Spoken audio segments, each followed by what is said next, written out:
I recently got the chance to meet this guy.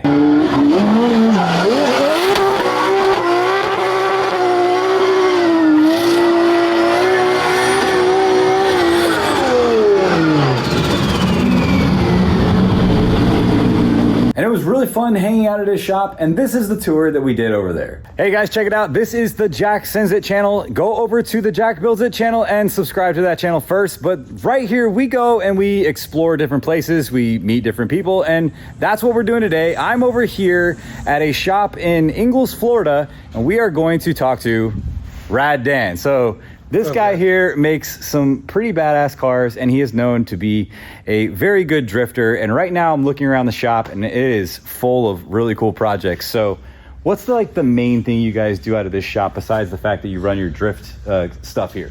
Once we move to Florida, we don't really have customer cars. You will see that there's two here, one Supra customer car, but realistically all of the money to make this place happen is web sales. Dude, that's awesome. All the parts that we developed, and then we will build engines. You'll see some engines on stands here, and we'll do some other miscellaneous stuff and tiniest bit of project car stuff. But as you guys know, or if you don't know, that's a lot of work and it's a headache. Dude. And parts have been easier money for time invested is the way I would put it. And it also it fuels your passion. So it gives you the ability to do what you love, which is drifting. And that's the big thing is because for me, YouTube is great. And it's people think sometimes, hey, you're making a ton of money on YouTube. It actually just fuels the passion of building my cars because they cost a lot of money.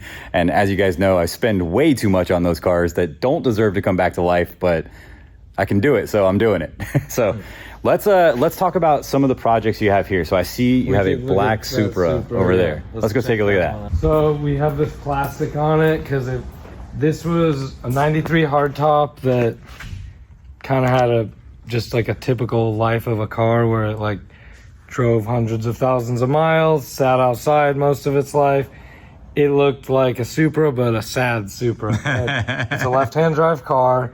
It's all complete. There was some rust in two areas, which has been fixed, but we took it all the way down to nothing, put it on a rotisserie, and whatever the customer would allow us to kind of refurbish, we did.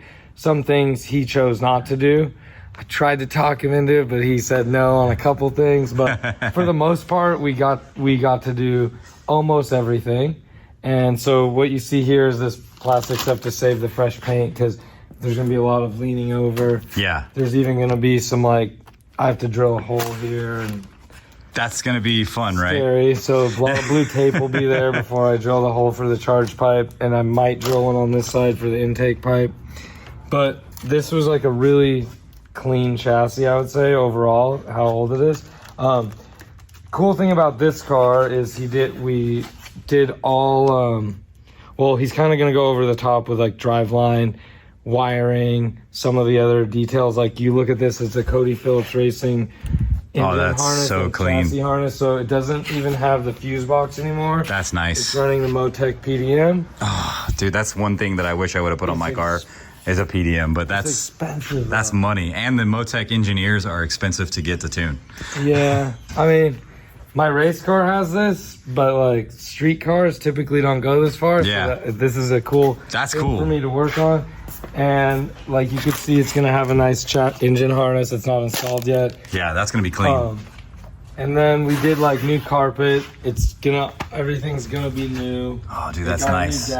Where did you get the new carpet from? From Toyota. Really? They still sell it? They do. I wonder if I can get a right-hand drive carpet. Good luck with that one. Yeah. I can't answer that. I don't think that would have to come from another country then. We're trying to basically use the old carpet and make a carpet over it. So we're gonna do essentially using it as a template because everything on this car has been impossible to find. I mean, as you know, they're getting super hard to find parts for. And I mean, I just dropped off some parts to you, and I'm I know there's a million people out there that are looking for these things, and I'm just glad that you'll be able to pass it on to somebody who will probably need it. Pretty much every week I get hit up because I've been doing the Supra thing since 2006, I think. I'll get hit up with an offer, how you're you want some of these parts, and then I have to and kind of want all, let's say I would want all of it, yeah. but I gotta be pick and choose. You got to tell yourself some no. Some of it I hoard over like upstairs over here behind those raised boxes. It's literally all OEM Toyota. Some new stuff and then some old used stuff. And I'm hoarding it. And then I actually recently just got another Supra shell, like nice. a 93 rolling chassis with full interior. And it's coming from the state of Washington. So then that might have some good, I didn't even get this, it's sight unseen purchase, but it was a good deal. So are you going to keep the car and modify it? The chassis. What I want to do, if you guys follow me, I do drifting in the Supra in FD, and then I have a practice Supra, and then we had built a SC300 because that's like the poor man Supra for my wife to drift because like Supras are just so expensive. What I want to do, sell the SCs that we have. There's one black drift one over here. You could walk over there if you want. Yeah. And then we do all Supras. So might go that route if I can get myself to build another one. Yeah. Like it's funny how you say that, because I tell myself I'm not going to buy another clapped out car, and then guess what? Another clapped out car always appears in my shop. Yes, that's how life is. So this is the only drift car we have here right now. The other ones are on the road for different activations and races. But like this is what Renee drives, just nice. Like an NAT setup. Nothing too crazy, but it works good. And then, yeah, like, so I think what would actually happen is that's a hardtop Supra. I would build that one. Yeah. And then this other one that I got's a Targa, and I'll kind of just, it'll then take place on the up top there and just kind of sit there for years. So for me, the Supra was always the dream platform. Like I started off with my Evo on my channel, and I got, again, one of the worst ones in the country, probably paid way too much for it. And then I rebuilt it from the ground up, and it was always the dream, and it was the actual dream car was the Supra, because yeah, you grew up watching these things, you know, and it's Evo when I was younger. Dude, Evos are so fun. I got it. They're finicky. Evo in 05, and then I was like, this thing doesn't slide very well. And then I was like, you're fired. And then I got my first Supra in 05, and it's kind of been that's all it was. I mean, I like Corvettes and some other cars, but Supra kind of has my heart. And yeah. It's like visually my favorite car still to this day. They're gorgeous. Like the lines are timeless. The car is beautiful. I actually updated mine with a color that's, so what I like to do is I like to find colors that are close to OEM colors that look really good. And the deep jewel green is really nice, but it doesn't have as much pearl as the jet green metallic does from Porsche. So I kind of swapped it over to that because it's close to that deep jewel green, but it's not the same. It's like the modern version of it, I guess you could say, because it's very similar. It doesn't do the exact same things that the deep jewel green did, but it does a little more with highlighting across like the curves and stuff. He showed me, I didn't see it in person. Saw it on FaceTime video, and it pops. So this engine, I pulled the cams out because I'm gonna put some bigger BC cams. But like, we make these parts here for water inlet, water outlet. We make like different power steering kits. We make billet main caps. We build engines for people too. We do a lot of 2J stuff, if you're wondering. Because like I mentioned parts, but I didn't show you. I was just about to say, I think I might have to hit you up for some of these parts here soon. Beautiful stuff. That's a GTE engine. Over here we have a GE engine. So this one will have a different upper water neck. This has a different power steering kit we sell. I pulled the alternator off this display engine, but just we try and make functional, beautiful pieces built in America for the 2J market. Oh, like these carbon covers. Those are nice. They actually look really smooth. But you are on a street car, so you're gonna need this is like a race engine. Yeah. You can't use this piece here, and you can't use this. But yeah, we're gonna make it for street cars too, but we're mostly race car parts. Yeah. A little bit of street Supra stuff. Like, we do make the upper water neck that'll recirculate back into the water pump, stuff like that, and many other parts. And we came out with stuff like, I know there's like pieces of oil pans here, but like this thing to convert the back of just simplify things, to convert it to an AN on like the back of the head on a JZ where you'd have to have a silicone hose. Yeah. What if you want an AN line? There you go. That converts it without you pulling your head off, drilling and tapping. Yes. So we're always trying to think of solutions to simplify the engine and help you guys change stuff on it. How much power are you making on your drift car? On the drift your pro car, car? like makes just over 1,000 when everything's all in, and I usually drive it at like the 950 or 60. Dude, that thing's horsepower. awesome. It's pretty fun to drive. It's pretty cool. Just eats tires all the time. I've watched your videos. I'm not really I'm not good at drifting at all, so I can't say like I've done a lot of driving like that. I've done more track driving than I've done drift driving. But I drifted with Michael Elsey, who is a mutual friend of ours who introduced us, and like he got me hooked. He gave me the bug. So I think here in the future I'll probably build one on my channel. Probably don't do a Supra. Yeah, definitely not a Supra, because the cost of that's going to be way too much. Yeah. I'm probably about 40K into this Supra that I got right now, just with all the parts, materials, but that's everything overall. That's even the engine, because I've had a lot of cool sponsors along the way help. Yeah, I'm doing all the labor, so like I'm like, you know, like that's one of my favorite things to do. Like this dude, yeah, he's doing like a dart stroker, 3/4 stroker with a dart block and all these things. He's literally gonna spend 200. I don't know. Holy crap. I would think. We're not there. We're Yeah. slowly chipping away. But hey guys, I'm sweating, so I want to show you something real quick. Look at that. I think Oh we're my around gosh. 96.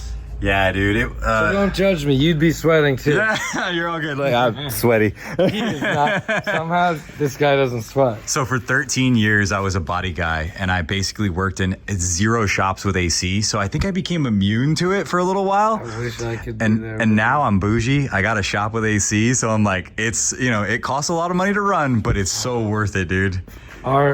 We could get, yeah. Let me show you guys a couple things. We have AC in the offices, not in the main shop. So we could do like Oh yeah, it feels good in here. small memory lane thing. Like this is the first Supra I had. That's dope. That one was So back in clean. the day. It was on the cover of Super Street when we still had magazines in this country. Yeah, exactly. Magazines are gone. But and then it evolved to drifting, and so then we have like the drift Supra stuff. Dude, that's so And cool. they could Yeah, this is from Larry, right? So Larry shot this. Yeah, that was like 2020. Dude, I watched that video so many times when you were talking about how the prices of cars were going nuts. Yeah. And I'm like, yeah. During then, it was crazy. Oh my gosh. Supras may have peaked at some point, and they started to. They're still way too expensive, obviously. Yeah, but yeah. like they came Did you see down a little bit. Did you see the deep jewel green that just sold on Bring a Trailer for 150? No, that's a lot. 150 That's not or- the most that I've seen one sell for, but It had 36,000 miles, I believe. V160 twin turbo, right-hand drive or left-hand drive. I'm sorry. those are the least modified Yep. 6-speed turbos are what go for Going for crazy money, money. dude. Well, Which we would all want, yeah. But you know, it's we can get our versions of it and enjoy it. Exactly, dude. Like I bought the worst version so that I was able to have the experience, because like I said, as a kid growing up, it was always that car that it felt elusive, because in high school I wanted an Evo, got the Evo later on in life and realized like, okay, I could never have afforded that as a kid. And then when I came across this car was actually gifted to me, but there was a reason, because it was like the worst one in the country.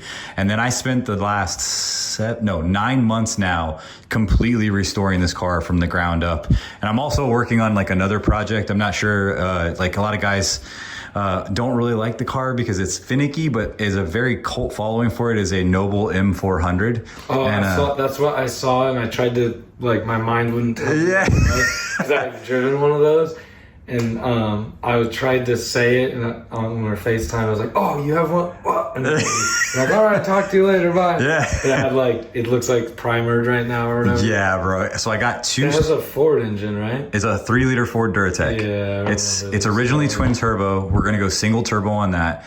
We're adding a little bit more driver friendly mods to it, because that car has 0 driver assist and harnesses. That's it. So it's essentially just a race car. And if you get in an accident in this thing, there's no protection for you. Like, it's got a faux cage, like, so it's got like a bars that go over the top that like kind of ride the edge of the fiberglass body. But like, if you crash in that thing, it's gonna twist, it's gonna bend, you're gonna get hurt. So I'm probably gonna end up caging like the door area, because it has no crash beams in the doors. And then also I'm gonna add like a few driver safeties to it. Like I'm gonna add traction control. I'm gonna add like, you know, boost by gear. I have a dial indicator on the steering wheel where I can take it anywhere from around 300 horsepower horsepower to about 550.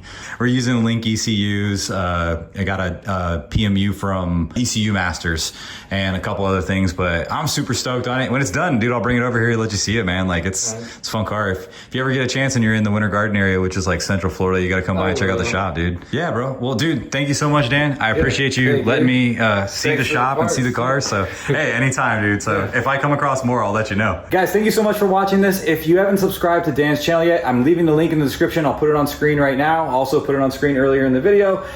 Go over there, check it out. This guy does some pretty amazing stuff, driving and with Supras. Two really cool things. See you guys in the next one. Peace.